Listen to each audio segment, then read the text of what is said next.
இந்த எள்ளு வந்து இரத்த கொழுப்பை வந்து சீர் செய்யக்கூடிய தன்மை உடையதாக இருக்கு. இன்னைக்கு ஒரு கொலஸ்ட்ரால் பேஷண்ட் வந்து கொலஸ்ட்ராலை குறைக்கிறதுக்கு ஹெச்டிஎல் எல்டிஎல் லெவலில் பேலன்ஸ் பண்ணுறதுக்கு தடுமாறக்கூடிய விஷயம் என்னன்னு கேட்டிங்கன்னா அதில் இருக்கக்கூடிய பியூஃபார்ம் மியூஃபாவோடைய குறைபாடு தான்.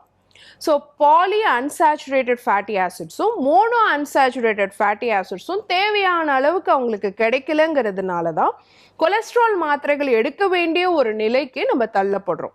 ஆனால் இந்த எள்ளில் ஒரு நாளைக்கு தேவையான PUFA poly unsaturated fatty acid 41%ம் mono unsaturated fatty acid MUFA வந்து 39%ம் நமக்கு கிடைக்குது.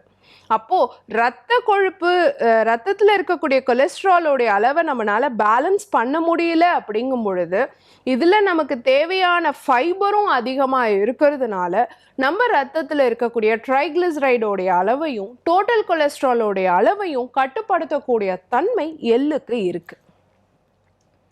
நிறைய பேருக்கு இந்த எலும்பு தேய்மானம் அப்படிங்கிறதுக்கான காரணம் கால்சியம் அண்ட் மெக்னீஷியம் டிஃபிஷியன்சிஸ் தான், அந்த சத்து குறைபாடு தான். ஸோ அந்த கால்சியம் சத்து குறைபாடை சரி பண்ணக்கூடிய அளவில் இதுக்கு ஒரு நாளைக்கு தேவையான கால்சியமில் 22% எள்ளுலேருந்து நமக்கு கிடைக்கும்.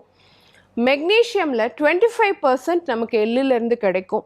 ஸோ தொடர்ச்சியாக இடுப்பு வலி இருக்குது, மூட்டு வலி இருக்குது அப்படிங்கிறவங்க எள்ளு எடுத்துக்கும் பொழுது நமக்கு இந்த எலும்பு தேய்மானம் சம்பந்தமான பிரச்சனை சரியாகி வலிகளும் குறையறதுக்கு வாய்ப்பு இருக்குது. மன அழுத்தம் ரொம்ப அதிகமாக இருக்குது, சரியாக தூக்கம் வர மாட்டேங்குது அப்படிங்கிறவங்களுக்கு மேங்கனீஸ் அண்ட் ஜிங்க் சத்து தான் குறைபாடு காரணமாக இருக்கும். ஸோ இந்த மேங்கனீஸ் அண்ட் ஜிங்க் வந்து எள்ளிலிருந்து நமக்கு கிடைக்கிறதுனால நல்ல தூக்கத்தையும் மன அழுத்தத்தை குறைக்கிறதுக்கும் டிப்ரெஷன் ஆன்சைட்டி மாதிரியான பிரச்சனைகளை குறைக்கிறதுக்கும் இந்த எள்ளு ரொம்ப சப்போர்ட்டிவாக இருக்கும். இப்போ நம்ம ரத்தம் உற்பத்தி ஆகணும் அப்படின்னாலே நிறைய பேருக்கு பார்த்தீங்கன்னா அந்த பிளட் டெஸ்ட் பண்ணி பார்க்கும் பொழுது ஹீமோக்ளோபின் கரெக்டாக இருக்கும். ஆனால் ஆர்பிசிஸ்னு சொல்லக்கூடிய சிவப்பணுக்களோட எண்ணிக்கை குறைவாக இருக்கும். இந்த ஆர்பிசியோட ப்ரொடக்ஷனை என்ஹான்ஸ் பண்ணக்கூடிய தன்மை விட்டமின் பி காம்ப்ளெக்ஸ்க்கு இருக்கு. அந்த B complex B1 B3 B6 வந்து எள்ளிலிருந்து நமக்கு ஈஸியாக கிடைக்கிறதுக்கான வாய்ப்புள்ளதாக இருக்கு.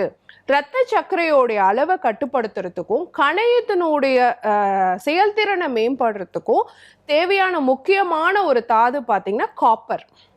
ஸோ இந்த காப்பர் சத்து எள்ளில் அதிகமாக இருக்கிறதுனால சீக்கிரமாக இரத்த சர்க்கரையோடைய அளவு கட்டுப்பாட்டுக்கு வரும். தைராய்டு மாதிரியான ஹார்மோன் பிரச்சனைகளையும் குறைக்கக்கூடிய தன்மை உடையதாகவும் இந்த எள்ளில் இருக்கக்கூடிய சத்து பொருளுக்கு உடையதாக இருக்கு.